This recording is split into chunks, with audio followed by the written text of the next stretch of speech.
Well, welcome back. It's another podcast with Andy from Snowcamps Europe. I'm Paul from SIA Austria, Ski Instructor Academy.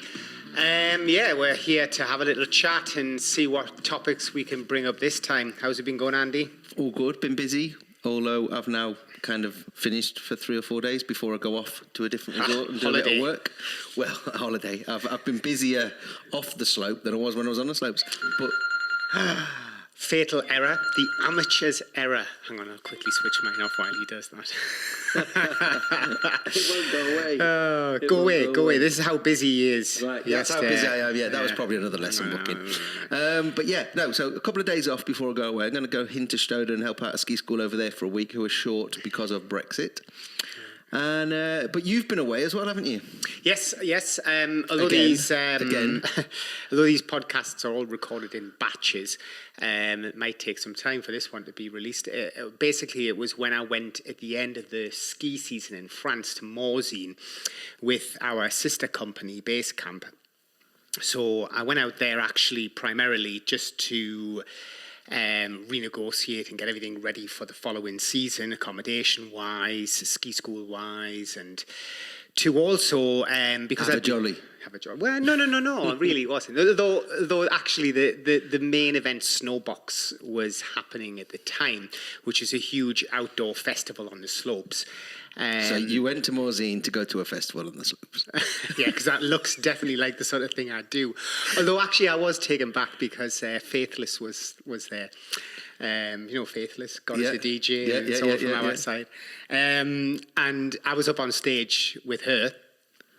Because we were doing a lot of video and photography and we had the press passes and the media passes, so we could go into all the après events and go backstage and stuff. So that was actually quite nice. Revisiting the 90s, Well, we're going to say probably the first time you've been in après in about 50 years. It was actually the first time I was in après for 50 years. And it was cool. It was cool. But obviously I was going into the dark side of Europe. And I was, heading into Morzine. I drove through Switzerland in the Morzine. It's only about, the traffic was extremely light. It was about 8.5 hours to get to Morzine from here in Austria.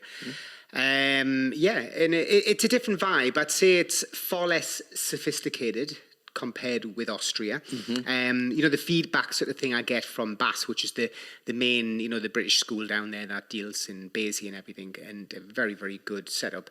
They give me a lot of information from the inside as well, but they had really struggled, Andy, getting equipment a lot of hours there because there's not as much...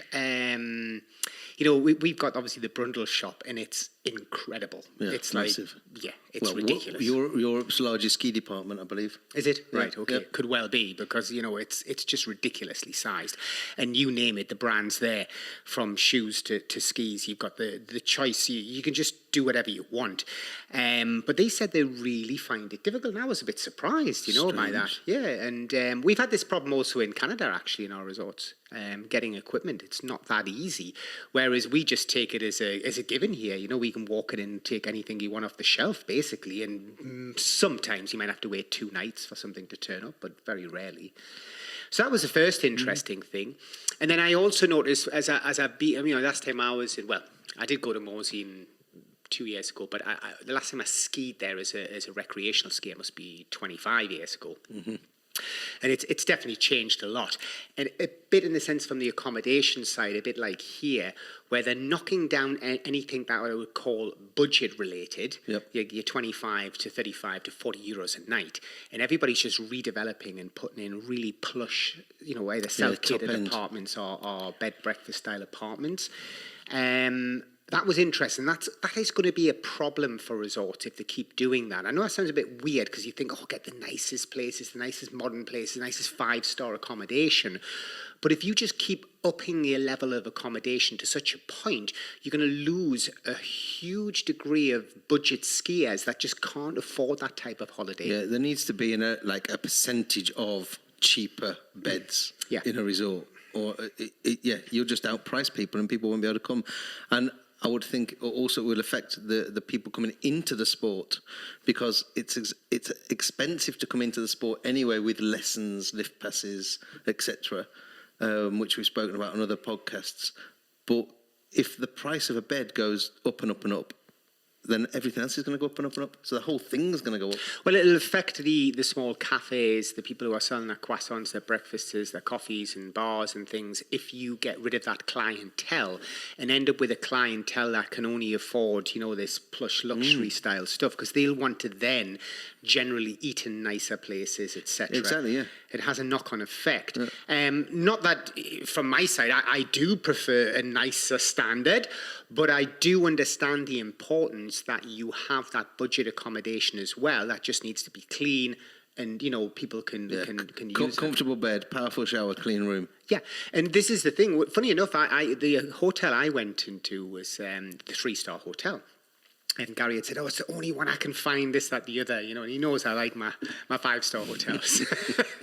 So I went, Actually, I got there and I was pleasantly surprised because it was brand new. They just redeveloped it, another one. It was open for 3 weeks and it had a great mattress, slept really well. It had roller shutters on the windows, so it was pitch black. Yeah. And then the shower literally took your skin off. It was just so powerful. It was great. The breakfast was actually really good, but unfortunately, everybody had said, this is going to be the new restaurant to go to in the evening. Their food was terrible in the evening. Really? It was absolute crap. The interesting thing about Morzine, though, was I know we can be a bit critical around the French environment, and people don't like it and comment about it. But in Morzine, I found the French people really, really friendly and nice. I was taken back. And then I suddenly realised why. Are you sure they were French? Well, probably Swiss. But I suddenly realised why. Because like anybody, they've accepted the fact that Morzine is like a little Chavs town full of mastitudes of British people driving around in Range Rovers. And it's just English. It's completely English. And they must have worked out and thought, hang on a second, if we don't get on with this, these people, we're out of business, so we better be nice to these English people coming in. And it was just, everybody spoke really good English. The French spoke really good English. They didn't try any of the French stuff where they ignore you and stuff if you don't speak the lingo. And most of the workers, I would have said, were actually English as well. Okay. Whether they were there legally or not, I don't know.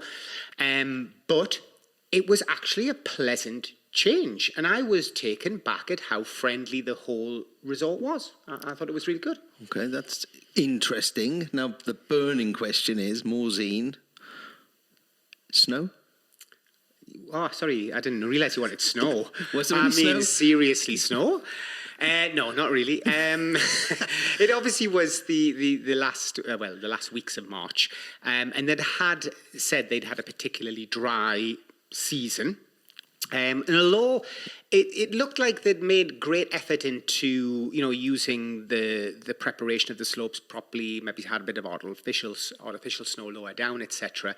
When they were doing their Béziers exam, I went up and skied with them, and it went from that freeze thaw, very much freeze for about an hour, and then started to thaw. It was really that point where it's just perfect for about 10 minutes, and then obviously and was this on Morzine, or was this in Avoriaz? Well, that was Super Morzine area, yeah. Okay. And the issue was, obviously, we were going to do video, and to try and make a winter video when actually everything apart from the slopes is brown. Yeah, well, it's not even green, it's brown, isn't it? Yeah. This time of year, it's not actually got that spring greenness going on yet. Started to regrow, yeah. Yeah, it was not easier. But when we went up to Avoriaz, because that's where the Snowboxx was, the festival itself, actually it looked winter. It looked like it was winter. Of course, it was soft, but it was very much still a winter village, and it was a different environment. But of course, to get there, it's a little bit of a trek. I mean, to drive your car up, which is what we had to do every day, it's about 20 to 25 minutes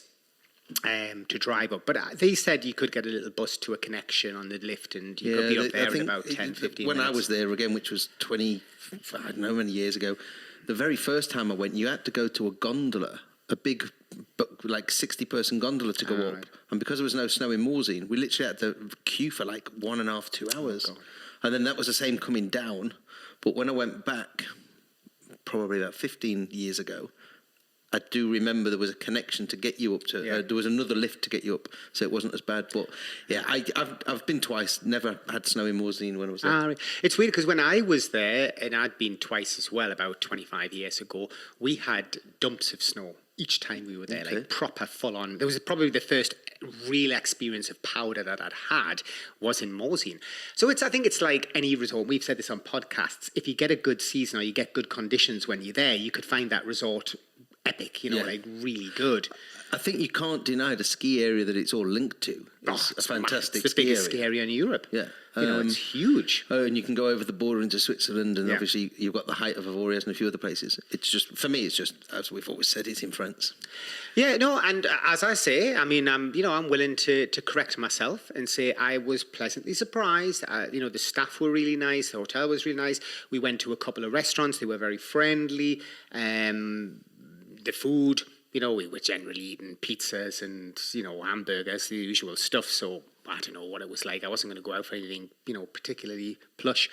And it was good. And the atmosphere at the Snowboxx was incredible. I mean, it was such a really nice vibe. And if, by the time this goes out, you'll probably see a few reels pop up and you'll see some of our home videos that we make of that area. It is a nice vibe. It's interesting.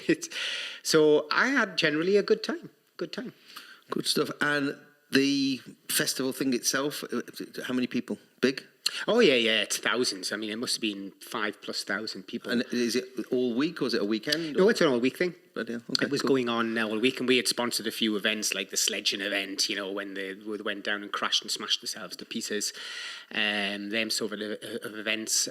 We had a tent there as well. One of the only people actually with a tent there, and it's more generic. It's more to promote the brand. I mean, you're not necessarily looking to book people onto courses there. You're just pushing a brand. It's a bit of presence. It is. But it's definitely for those people, Andy, that still, and there's a lot of them, you have to say, that want to ski France, then there's more resorts than Three Valleys, than, the usual go-to resorts of the English, if you like. Yeah. And don't get me wrong, Morzine was full of English, which is, again, if you like a home from home, you like that idea of going somewhere where you can get away with your English language, no problem whatsoever. You're going to get the food that you want, the beer that you want, the nightlife that you want, then hey, why are you paying for anything else? Go to Morzine. It was a great place to plant your feet for whether it be for a season or it be for just a week's holiday. It wasn't at all bad. And I would estimate that people coming across in cars can get there in the usual sort of 8 to 10 hours from the border as well. So yeah, we had a great time. I probably should have been there in February, in the middle of the winter time, but of course, as you know, here it was crazy this year. So just too much to do. But I'll get there next year. I'll be probably there twice next year. So you might see me there eating my pizza and talking to the Chavs. Talking to the Chavs. I can't believe we've made a podcast where we're speaking, or well, I'm not, you are, speaking positively about France. I know. It's amazing. I know, how times have changed. I know. But things develop and things change. And what was interesting then, I come back to the same point, was I found that somebody somewhere went, hang on a second, if we keep, cheesing off these people, they're not going to come back. So that's where the money is. That's our clientele. It's like Capron's made a bit Dutch sometimes, isn't it? Yeah. It's you get a lot of Dutch here, so it gets. This week is Dutch week. Yeah, there is an event Dutch week. Well, it is. It's weird enough because the same people who did the Snowboxx event do this event as well. Okay. I've actually avoided a couple of bars on certain nights over the last few days to not be involved in Dutch week, to stay away from it, because they do party in a particular style of fashion. Yeah. So yeah, I walked past one or two the other night and thought, I'm not going to go in there. Really? I thought there'd be very much English in their style of.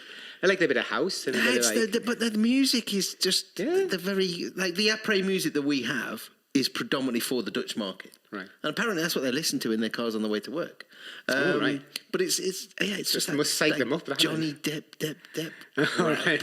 No, I mean, Well, I must admit there was none of that played where we were in Morzine. no, I mean, come on. No, come on. Top DJs like Faithless. And Majestic, he was live on Kiss FM, and it was Channel 4 Channel 4 Brunch, whatever it's called, or some program was there. It was a big event. The music, I don't go to raves and stuff that much, but when it was even the trance music and the house music was quite good. You just said you don't go to raves that much.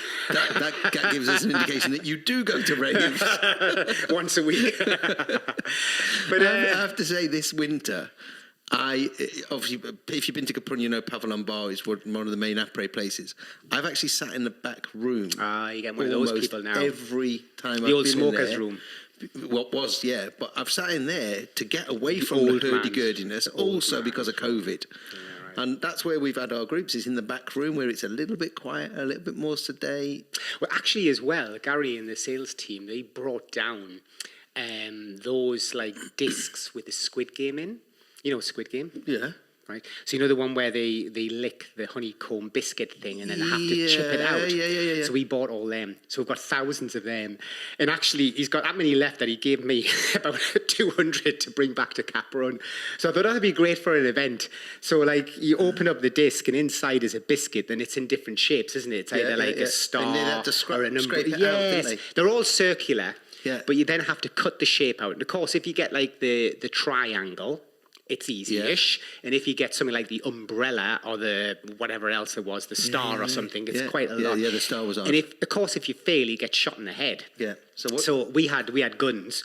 With, I must say, plastic foam bullets and black masks. So you wear a black mask and point the gun at the person's head when they were licking frantically at this biscuit and then some people were getting lighters and trying to burn the pin that comes with it and try and scrape it away. And they had 10 minutes, and if they failed or cracked the biscuit, they got shot in the head. So watch for that on the reels. This was with the students or with everyone at the festival? With everybody at the festival. Oh, it was a big hit. Everybody, of course, once people get a few drinks, everybody at the festival was queuing up to try and have a go at Squid Game. You should take them to the hotel for Wednesday.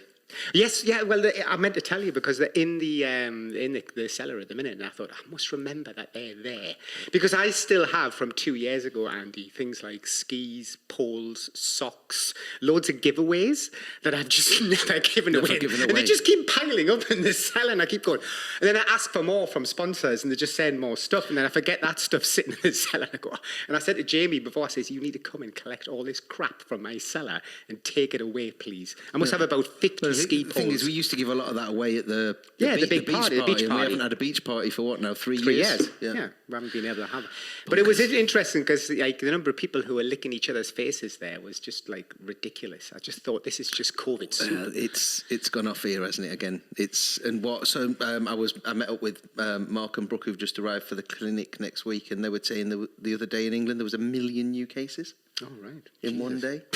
But it's the same over here. It's the same over here. Everyone's licking faces. But everybody, because I met some guests of mine that I used to have 15 years ago, and I went out to the only 5-star hotel here in Zellamsey. And he was in there, and I was having a chat with him, and he said the same as me, that he'd had the flu that I'd had, and he said that absolutely 4 or 5 days in bed, whereas COVID... nothing. Yeah, it's almost asymptomatic. And this weird flu going about is much worse.